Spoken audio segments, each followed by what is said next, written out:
Kwa wakati huu bado nakaa kule kwa 10th floor kwa treasury kwa muda, alafu nitaenda kwa ile nyumba watu walikuwa na shangao naenda nini huko. Nitaenda kwa railways wakishamaliza kutengeneza ofisi kule, ili tukae kwa ground. Tukae kwa ground.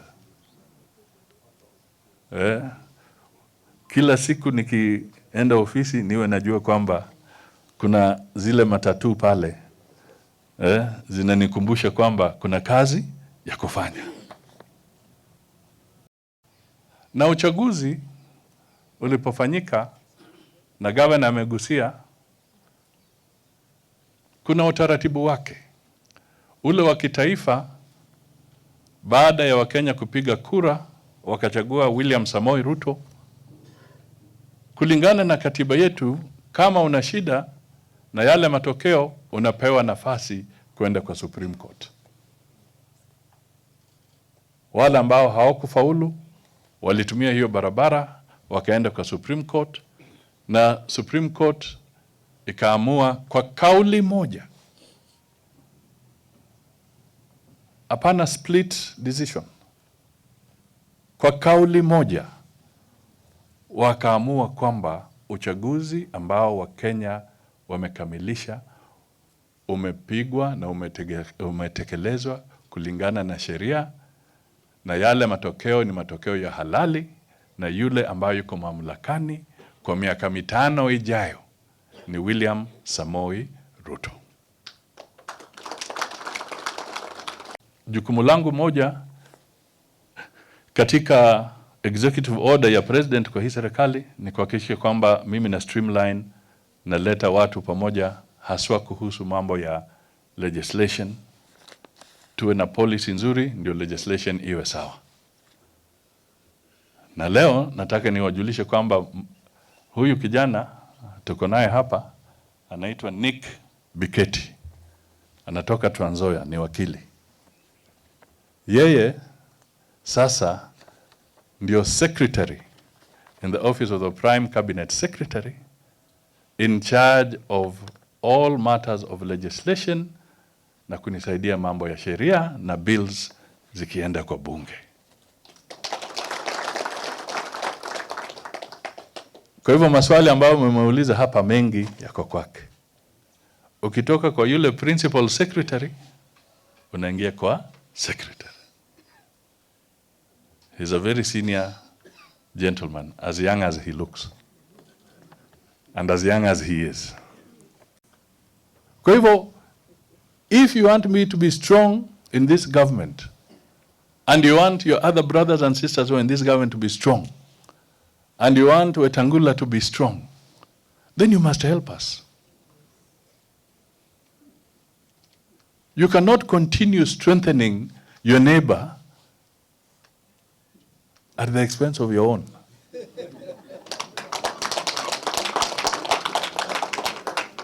We have done what we can, me included, Atoma included. We've done it. But we are not enemies. But it's also a time to say, my brother, we scratched your back. It's also time for you to scratch our back.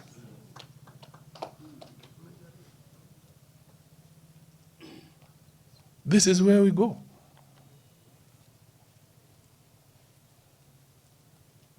Your strength is going to be how our numbers. It's about numbers.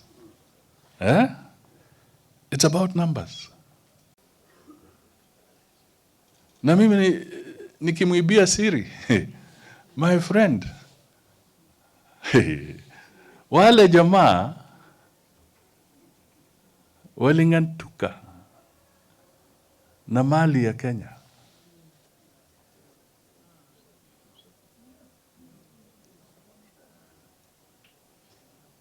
To return this economy on the road is not a joke.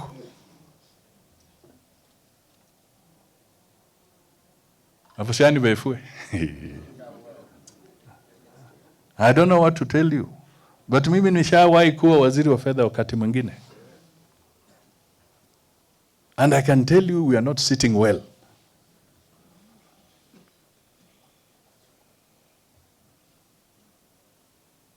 That is why I thank God that God made the decision and the government was transformed during the election.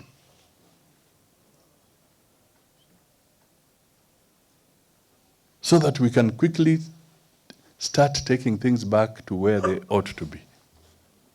We have a big challenge. We have a big challenge.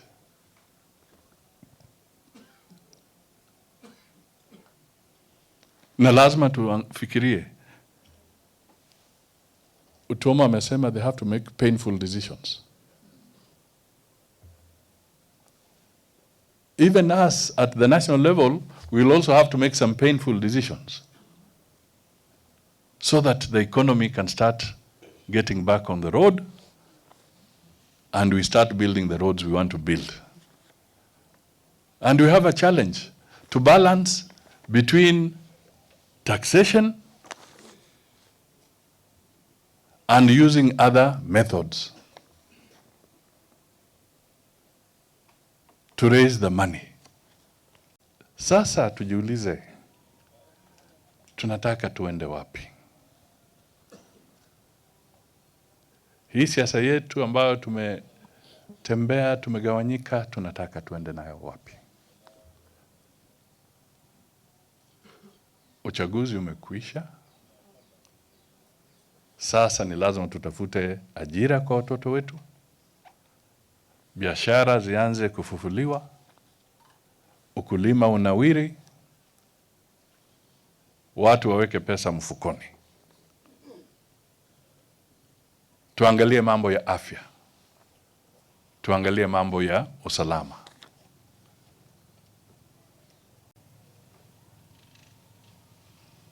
Mimi sitaki kuficha. Ukitembea sasa uende katika zones za Mount Kenya, lami ambazo ziko kule, mabarabara ambazo zimetengenezwa, projects mbalimbali, they used their numbers effectively in parliament to make more resources allocated to their projects. While that was happening, sisi tulikuwa tunasema mimi ni Maragoli, mimi ni Munyore, mimi ni Muhayo, mimi ni Musamia. My friend, in parliament, the vote allocation haijui kabila yako. It is our unity of purpose as a region. Can we today, under the umbrella of the elders of Masinde Muliro, learn to say that we shall now walk as a region, but not as our individual communities or homesteads, vile tumekuwa tukitembea. Hapo ndio tutapata mabadiliko kwa resource allocation. Kwa hivyo mimi natoka tu niwasihi kwamba tuangalie. Kwa wazee wetu, hivi karibuni, commission mpya ikija, tukumbuke pia kuna agenda ya ile boundaries review. Nyinyi kama wazee, viongozi wetu, mtusaidie so that the process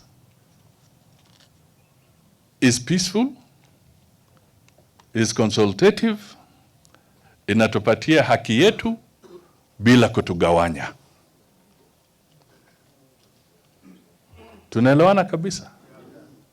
Muzungumuze, mshawishi wanasiasa, mshawishi watu, be rational. Be rational. Kama ukiona zoni yako haistahili, labda haiwezi fika ya adjustment, wacha kuharibia ndugu yako hapo. Ukisema kwa sababu mimi sipati, basi na yule asipate. Wachana na hiyo. Lazima tujadiliane, tuone how do we make it, because a better person in Funyula, a better person in Budalangi who can feed his family is an asset to the Western region and an asset to Kenya. Kuna mambo matatu. Na hiyo ndio lazima iwe agenda yetu. The first agenda ni growth. Agenda number 1, growth. What you are doing, the activity you are engaging in, ile kazi ambayo unasema unafanya, inachangia growth kwa jamii yako, inachangia growth kwa county yako, inachangia growth kwa taifa lako. Agenda number 2 ni equity. Na hapo ndio philosophy ya Hustler Fund. Je, tunataka watu wote wainuke ama tunataka wachache wainuke kupindukia na wengine wote wazame? Do we want equity? Yale ambayo tunafanya, sheria ambayo tunaunda kwa county assembly, kwa bunge ya kitaifa na kila pahali, are we looking at equity for the nation? Na agenda ya 3 ni sustainability, stability.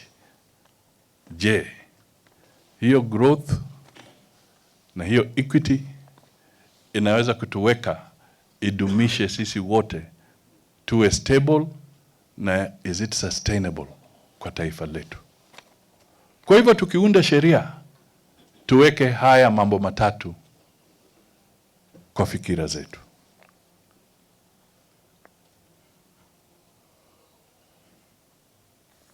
Growth, equity, sustainability.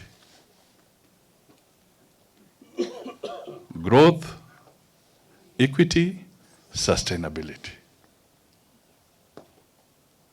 Ikiwa tutakuwa tukiunda sheria zetu na mipangilio yetu tukiweka yale mambo matatu maanani, I can tell you we shall make Kenya a better country.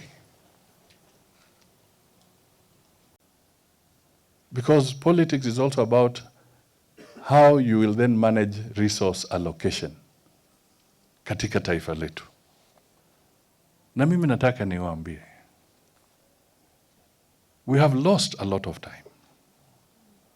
As a region, we have lost a lot of time.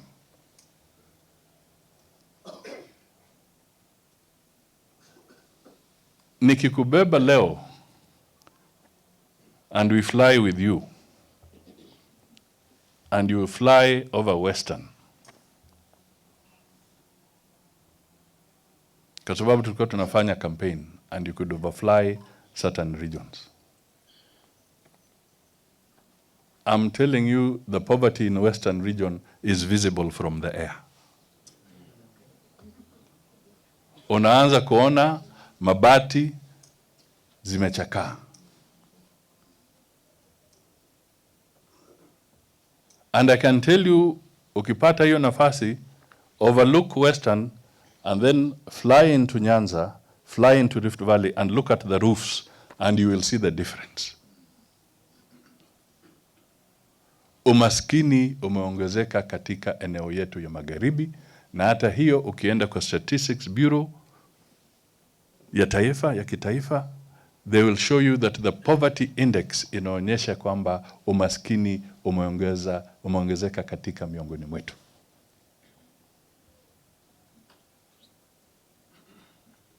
So we have a challenge. Na hiyo resource allocation is also democratized. Kwa sababu vote ama budget inapigiwa kura na ndugu zetu kwa bunge. They are the ones who vote on how resources are going to be allocated. So if our vote is scattered kwa bunge, sisi tunapiga kura in a funny way kwa bunge, then clearly wale wengine watatuwai kwa resource allocation. Kwa hivyo jukumu moja kama viongozi, kama wazee ambao mko hapa, ni kuhakikisha tunadumisha demokrasia na amani katika taifa letu. Haya yote tunaongea, tunataka maendeleo, tunataka nini? Without peace and stability, it will not happen. It will not happen. Kwa hivyo ni jukumu letu sasa tuende mbele. Tuongee na marafiki wetu. Let us get together. There is no reverse gear. You only have an opportunity when it will come to 2027 to make a different decision.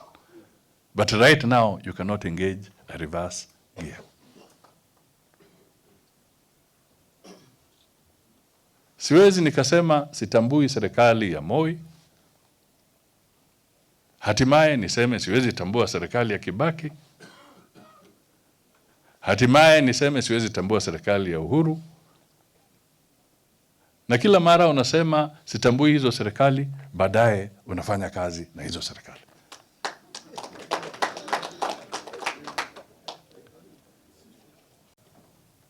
Busia here has got a lot of minerals, I'm telling you. Part of the surveys that are coming out from government. Na ni vizuri hata tuende tuzungumze na Mvurya, mheshimiwa wajumbe wetu, governor.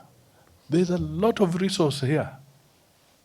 Tukimaliza hii, we'll talk about it. The minerals that are in Busia is amazing. The potential in agriculture. And we can only do it if we create an environment that will attract the investors and make us move forward.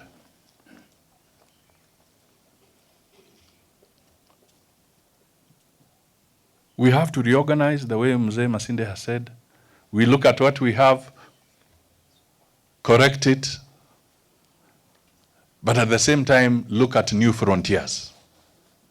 What are the new frontiers? Mining, maritime. The lake is here. Maritime activity is not just about Mombasa, but there is also maritime activity here. Hii barabara yetu ni dual, ni artery, not just for Kenya. This is the artery for the entire East African Community region, a population of 300 million plus.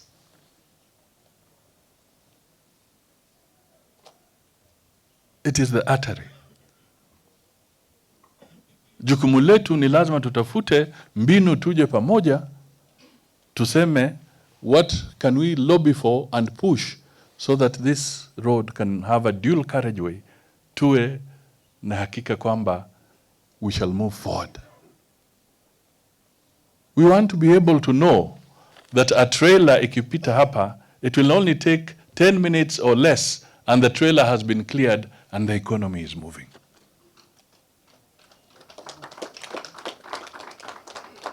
Kwa sababu tumeonyesha tunapoteza kwa mambo ya uchukuzi. Kenya alone is losing maybe almost 1 trillion Kenya shillings kwa sababu ya congestion kwa mabarabara hii yetu ama hizi zetu za huku zikiwemo.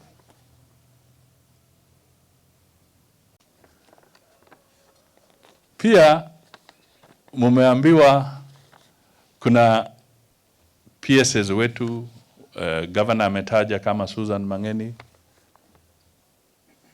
Kuna PSs Muhati wa economic planning.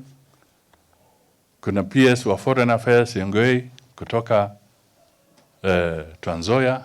Kuna PS wetu kutoka Mount Elgon yuko.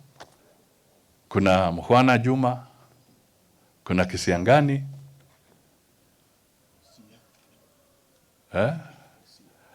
Hapa kuna Wasia ambaye very seasoned administrator, katika mambo ya provincial administration, tuko na yeye, and we want to work with all these people. Alafu kuna mawaziri vile wametajwa. But we want more. Vile Mheshimiwa Masinda amesema, we want more. Can you give me reason to go to Ruto and tell him we want more? Yeah, can you arm me? Yeah, with sufficient reasons and grounds and evidence, irrefutable evidence, to justify that we want more so that he can deliver more.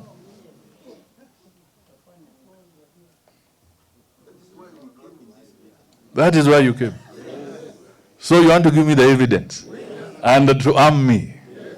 That is the message that I want to go with.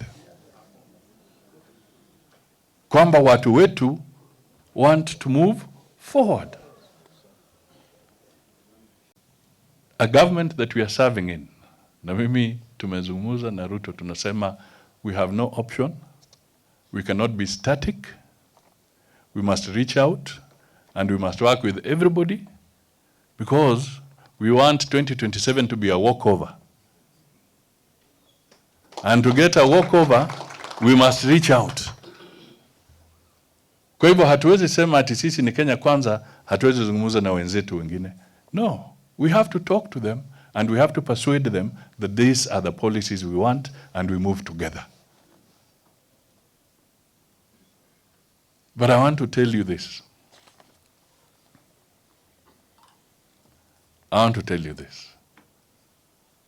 My brothers, my elders, I want to tell you this. Don't be cheated.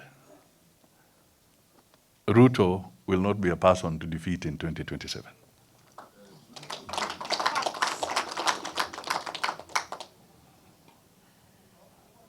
So we must adjust quickly.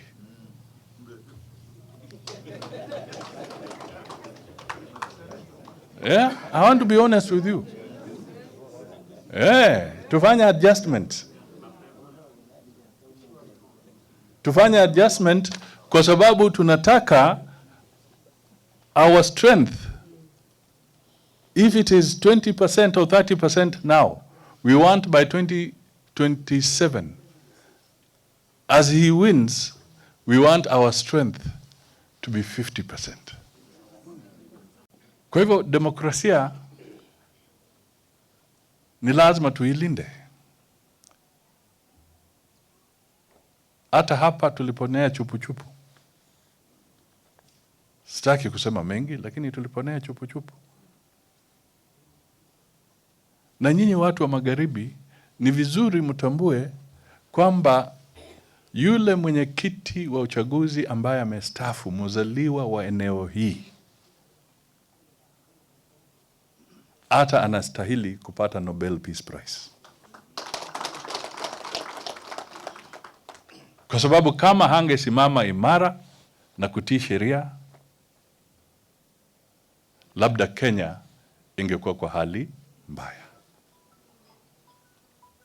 Kwa hivyo jukumu moja kama viongozi, kama wazee ambao mko hapa, ni kuhakikisha tunadumisha demokrasia na amani katika taifa letu. Haya yote tunaongea, tunataka maendeleo, tunataka nini? Without peace and stability, it will not happen. So we have a challenge. Na mimi nimewaeleza kwamba tuko na kazi mzito. But we shall not give up, and we should not give up because the people of Kenya did not vote for us to give up. They voted for us so that we can find solutions and help this country. And that is exactly what we are going to do. Through legislation, we will also look at some of the suggestions around the stipend, the issue of NHIF, na kadhalika. And I would like to suggest the way King Mumia has given me a document which we look at tuone what can be translated into legislation, and if it is existing in a different legislation, how do we make sure that we can mainstream that piece of legislation? So I'd like to encourage you pia, mukiwa na suggestions, because it is now a constitutional requirement that we must always have public participation, stakeholder engagement, wakati tunaunda sheria. Kwa hivyo, mkiwa na mawazo, we want to hear you. Na mkiona sheria is being debated, don't assume that we have the monopoly of knowledge. Hata na nyinyi mtusaidie, kwa sababu labda yule anaunda sheria katika kona moja may not know how serious or how damaging hiyo sheria itakuwa kwa region yetu ikipitishwa. Na tusipozungumuza, tusipohusika, bunge inaweza pitisha hiyo sheria na baadaye kupindua inakuwa ngumu.